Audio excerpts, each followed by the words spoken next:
Bonjour à tous et bienvenue dans ce nouveau décryptage. Aujourd'hui, on va s'attaquer à un vrai mystère du quotidien. On va lever le voile sur la mécanique cachée des douleurs lombaires chroniques. On entend très souvent dire que le mal de dos, c'est juste le résultat d'un faux mouvement ou d'une mauvaise posture au travail. Mais en fait, la réalité est bien plus complexe. Nos routines de tous les jours et notre hygiène de vie jouent un rôle secret, un rôle absolument capital dans l'entretien de cette douleur. On va décortiquer tout ça ensemble pas à pas pour vraiment comprendre comment notre quotidien sculpte en quelque sorte notre souffrance physique. Alors entrons tout de suite dans le vif du sujet.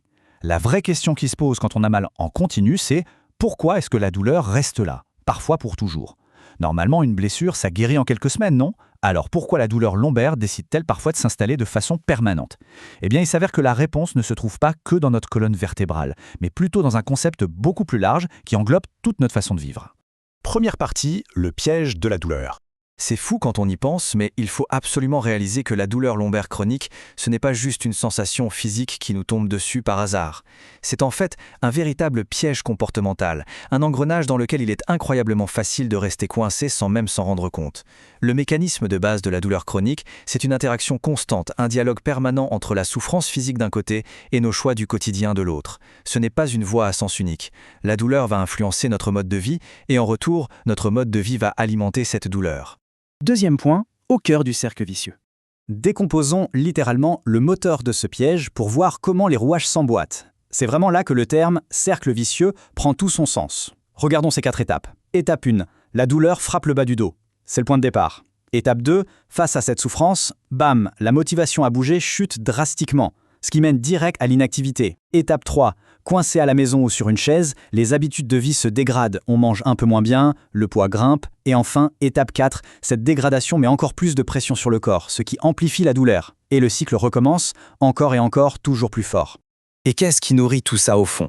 Il y a 4 moteurs principaux qui font tourner ce cercle vicieux à plein régime dans notre quotidien. Le surpoids, le tabagisme, l'inactivité physique et une mauvaise alimentation. Ce ne sont pas juste des détails, ce sont de véritables carburants. Ce sont ces éléments-là qui ne se contentent pas de déclencher le mal de dos, mais qui le maintiennent activement sur la durée. Il y a cette citation qui résume parfaitement la situation. Souffrir de douleurs dorsales peut influencer négativement le comportement quotidien. Et c'est tellement vrai. C'est profondément humain de chercher du réconfort quand on souffre, n'est-ce pas?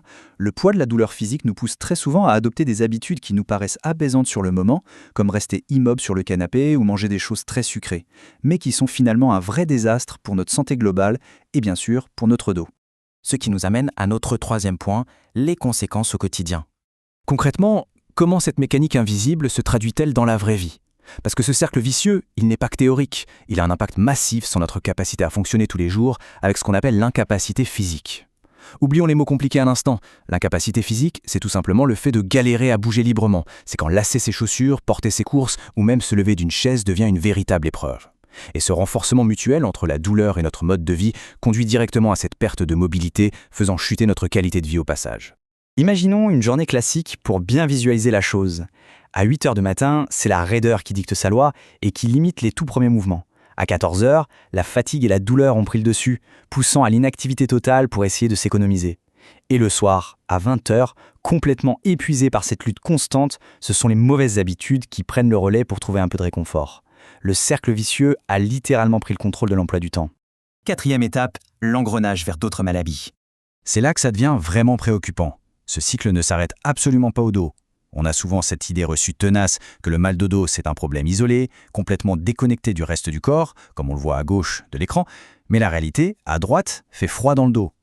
En nous poussant vers plus de sédentarité et une moins bonne alimentation, ce cercle vicieux crée en fait le terrain de jeu idéal pour l'apparition de nouvelles maladies chroniques. C'est un véritable effet domino sur l'ensemble de notre santé.